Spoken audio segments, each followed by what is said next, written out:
देखिए, इस बात से बिल्कुल किनारा नहीं किया जा सकता कि छत्तीसगढ़ के अंदर भ्रष्टाचार चरम पे है। छत्तीसगढ़ के अंदर जो महादेव ऐप का मामला है वो जग जाहिर है और सबके सामने है। ऐसा भी नहीं, इस पूरी प्रक्रिया को डिनाई नहीं किया जा सकता, इस प्रकरण को डिनाई नहीं किया जा सकता। लेकिन जिस तरह से ईडी नॉन बीजेपी स्टेट में जा रही है, जिस तरह से पूरे 5 साल बीत गए जब यहाँ पे इस सरकार को, तो यहाँ पे ईडी नहीं पहुंची। लेकिन चुनावी के समय में जब ये ईडी पहुंचती है और ये इत्तेफाक नहीं है कि मतलब झारखंड है कि दिल्ली है कि छत्तीसगढ़ है जहाँ पे बीजेपी की सरकारें नहीं है, सिर्फ वहाँ पे ईडी जा रही है।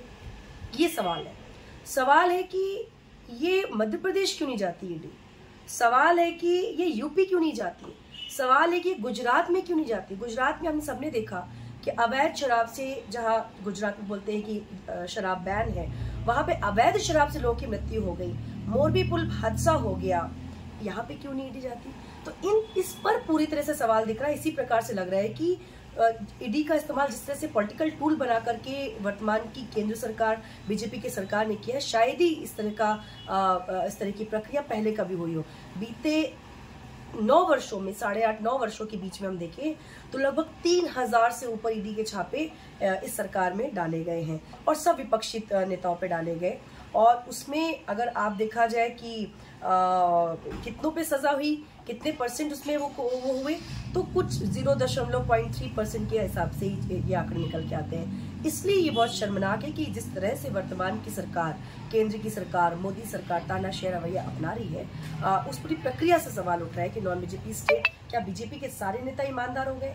क्या बीजेपी के जो सामने, हमारे सामने जो स्टेट में घटनाएं सामने आई, जो प्रकरण सामने आए, व्यापम में जिस तरह से नाम आया इन नेताओं का, इनके नेताओं का, यही छत्तीसगढ़ में डीके अस्पताल का इतना बड़ा मामला हो गया, इस पे ईडी नहीं दिखती, इस पे ईडी को नहीं समझ में आता कि जाना चाहिए, जांच करना चाहिए।